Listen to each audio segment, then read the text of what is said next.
దాని గురించి మాట్లాడటమే మహాపాపం అన్నట్టుగా మరి బ్లూ కోట్లు వేసుకుని బజార్లంతా తిరుగుతూ చర్చిల్లో మీటింగులు పెడుతూ తిరుగుతున్నారు. ప్రభుత్వ అధికారి కూడా ఉన్నాడు అందులో.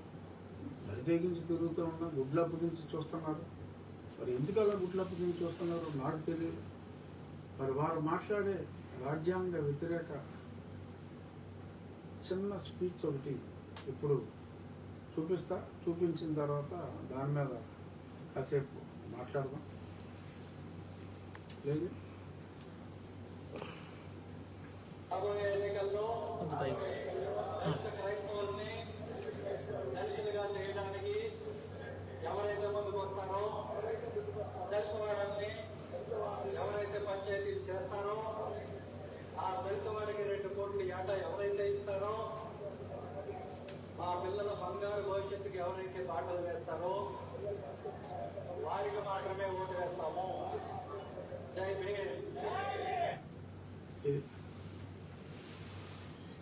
ఏంటి ఏమన్నాడు ఆయన? టీవీ సునీల్ కుమార్ గారు ఎవరైతే దళిత క్రైస్తవుల్ని కూడా దళితులుగానే గుర్తిస్తారో వారికే మేము ఓట్లు వేస్తాము అంతేనా? ఇప్పుడు రాజ్యాంగంలో 341 గురించి స్పష్టంగా మనం ఇంతకుముందు చాలాసార్లు మాట్లాడుకున్నాం ఈ నెల రోజుల్లో. రాజ్యాంగంలో ఆర్టికల్ 368 ప్రకారం రాజ్యాంగ సవరణ చేసుకోవచ్చు. దానికి కూడా ఒక ఆర్టికల్ ఉంది. బట్ ఆ సవరణ చేసేదాకా రాజ్యాంగాన్ని గౌరవించవలసిన బాధ్యత మన అందరి మీద ఉంది. అదే విషయాన్ని మనం తెలుసుకోవాలి. ఇప్పుడు ఆయన ఏమంటున్నారు? బ్లాక్మెయిల్. ఇది బ్లాక్మెయిల్.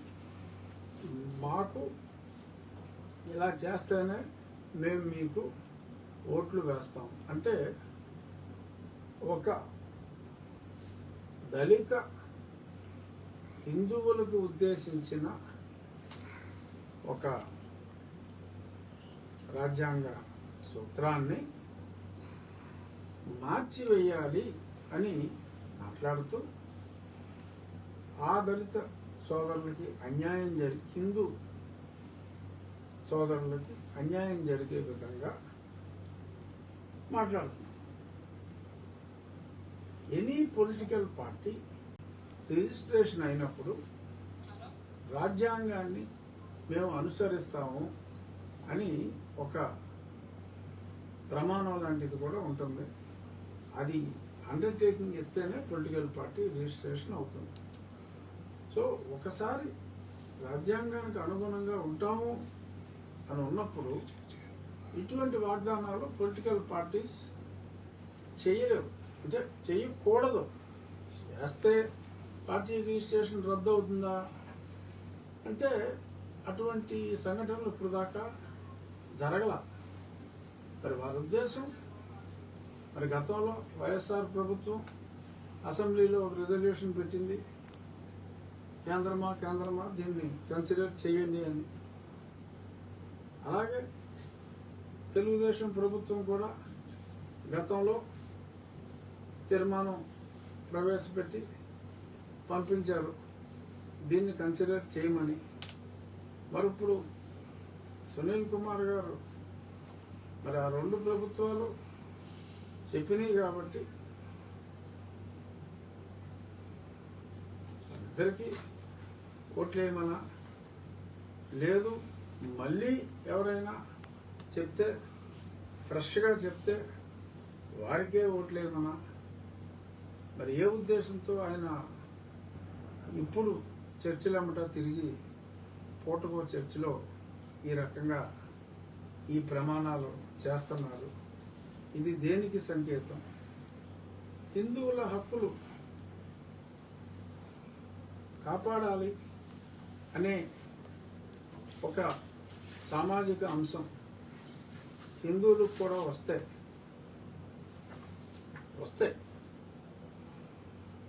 ఇలాగే ప్రమాణాలు చేస్తే దేవాలయాల్లో మన హిందువుల హక్కుల్ని పరిరక్షించే పార్టీకే మనం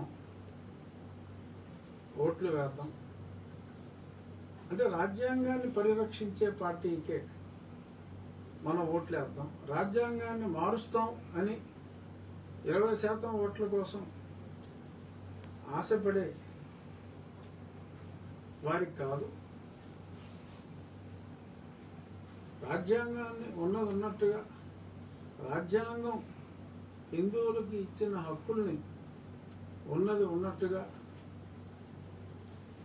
పరిరక్షిస్తాం అని హిందువులు సాటి హిందూ సోదరుల కోసం, దళిత హిందూ సోదరుల కోసం, ఆర్ మనం రేపు రాబోయే రోజుల్లో దేవాలయం కట్టుకుంటానంటే ఇటువంటి కార్య నవీన్లు వీళ్ళందరూ కత్తులతో వెంకటానికి ముందుకొచ్చే పరిస్థితులున్న ఈ పరిస్థితుల్లో మన రక్షణ కోసం ఏ ప్రభుత్వం ముందుకు వస్తుందో, ఎవరైతే మన 80% మందిని ఆ 20% కత్తులు తీసుకుని నరకడానికి వచ్చే వాళ్ళ నుంచి కాపాడటానికి ముందుకు వస్తుందో వారికే ఓట్లేస్తాం అని మాట్లాడుకుంటే ఎలా ఉంటుంది? ఏది కరెక్ట్ కాదు నేను చెప్పి, వాళ్ళు మాట్లాడింది కరెక్ట్ కాదు. బట్ అలా మాట్లాడుతున్నప్పుడు వారిని చూసి అచేతనంగా ఉండే పరిస్థితులు ఉంటే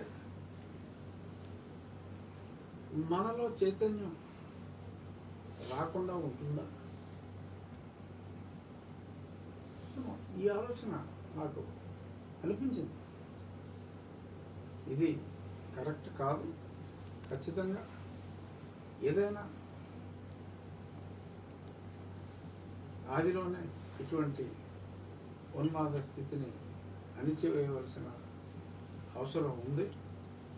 చూద్దాం ఈ వ్యక్తి మీద, ఇటువంటి వ్యక్తుల మీద ఇప్పుడు అతను చేసిన వీడియోని సమర్థిస్తూ నీలి కోటు వేసుకున్న వారు ఏమేమి మాట్లాడతారో, ఎలా బజార్లెమ్మటా పడి ప్రభుత్వ ఉద్యోగిగా ఇంకా ఉంటూ మరి బజార్లెమ్మటా పడి రాజ్యాంగానికి వ్యతిరేకంగా ఇప్పుడు 16,000 పంచాయతీలు ఉన్నాయి.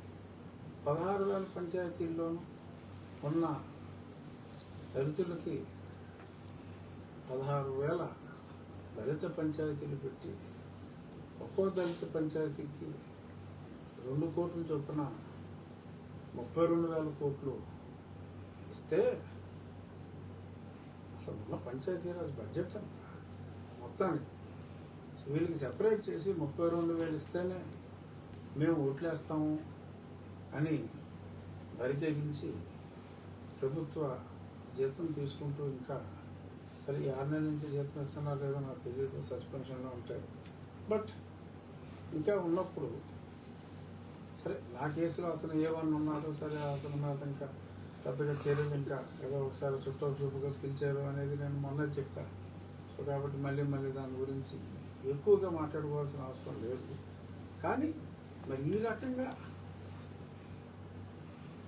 వ్యక్తులు మాట్లాడుతూ ఫలానా కులం వ్యక్తినే నేను ఈసారి ముఖ్యమంత్రి చేస్తా అని మాట్లాడుతున్నప్పుడు మంచితనం మంచిదే, కానీ మంచితనం ప్రజలు మెచ్చుకునే రీతిలో ఉండాలి, కానీ పరిహసించే స్థాయికి ఉండకూడదు అని మరి అనిపిస్తుంది.